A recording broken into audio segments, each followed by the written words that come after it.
Okay, in this lesson, we're talking about what is your minimum order quantity. We're going to talk about how to reverse engineer your MOQ. And you can do this at home. You can do this before you meet the factories. We're going to start with your capital investment amount. We're going to talk about the ratio between operations and production of product. And we're going to talk about estimating the average unit cost. And we're going to figure out how to know what your MOQ is before you even start talking to factories in Vietnam. So, what is the mother of all questions to ask yourself when you've decided that you're going to produce a product in a country like Vietnam or China? And the question is, how much capital do you have to invest? $500, $1,000, $5,000, $50,000, or $500,000? This is important because it determines what you can and cannot do.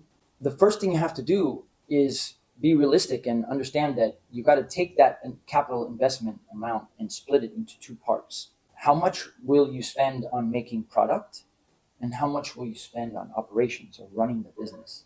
And what factories care about is how much money you have to make product. And if you contact me and hire me as a consultant, that's also what I care about. But I care more than just about getting paid to consult for you or help you get stuff made in Vietnam. I'm thinking bigger picture, and a lot of the factories also are thinking bigger picture.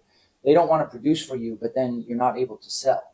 So part of this lesson is looking at the bigger picture and understanding that if you say you have $10,000 to invest, in my mind, let's say it's 50-50. So you split that 10,000 into 5,000 and 5,000. So then I say, oh, okay, so you've got 5,000 to produce product in Vietnam. And you've got 5,000 to run the rest of the business. And what is the rest of the business? It's branding, marketing, sales, accounting, web design, doing paid ads, hiring influencers, just managing the downside of the business in the market that you're selling. But this course is about manufacturing in Vietnam. So, all the branding, marketing, and sales stuff is not really relevant. What is relevant is knowing how much money you have to produce. Here you see a graphic to kind of help make sense of this. Because the question I like to ask is, for every dollar that you're going to spend on producing a product in China or Vietnam, how many dollars will you spend on running the business? So it's either like 50-50, 33-66, or 25-75. So if it's 50-50, for every dollar you spend on making things in Vietnam, you're going to spend $1 on running the business locally. Or if it's 33-66, for every dollar you spend on making product, you're going to spend $2 on running the business. And my personal belief is that the amount of money you spend on running the business should be greater than the amount of money you spend on making product. But it's your choice, and it's a business decision.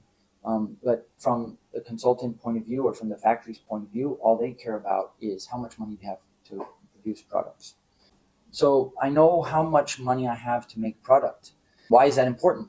Because if you know the average unit cost of the product that you're going to make, then you can reverse engineer, you can calculate what your minimum order quantity will be. But then people will say, yeah, but how do I know what the average unit cost will be? That's why I want to contact the factory, and I need to know what the price will be, and I need to know what their MOQ will be. Well, you have two options. You can hire people like myself that have experience, and I'll help you figure that out based on my empirical data and experience. Or you can go on the internet. You can go to forums and find other people who've produced a similar product to yours and ask.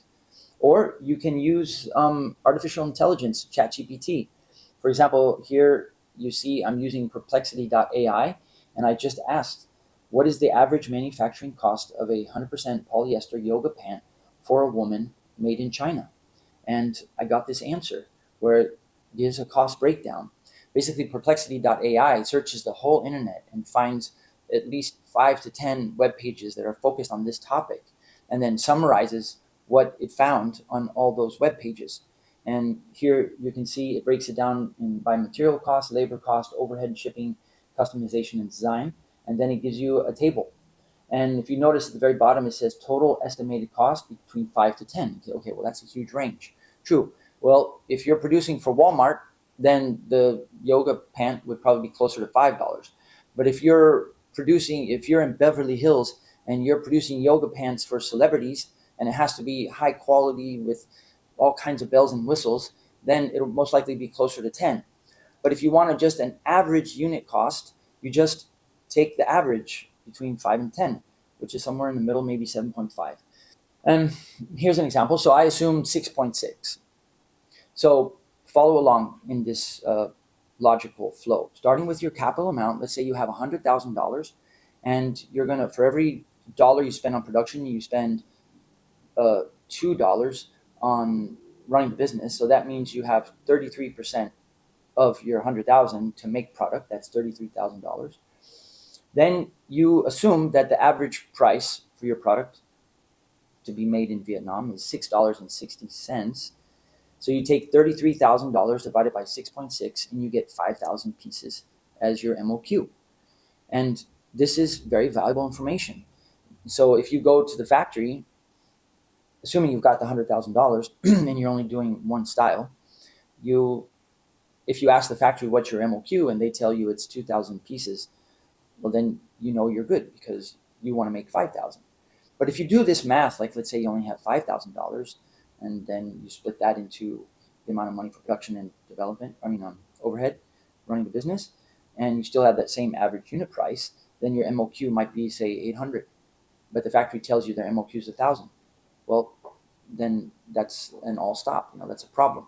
Either you have to bring your MOQs up, which means you have to invest more money, or you have to go find another factory that will do smaller quantity.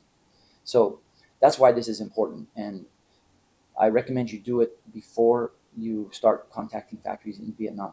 So this number, the MOQ, we'll talk more about it in lesson number 7, where we go into detail talking about the quantity breakdown list.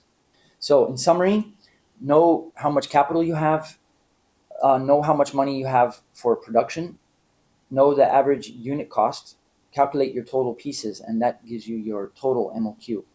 In the next lesson, we're going to talk about tech packs and why, to me, they are the holy grail. See you in the next lesson.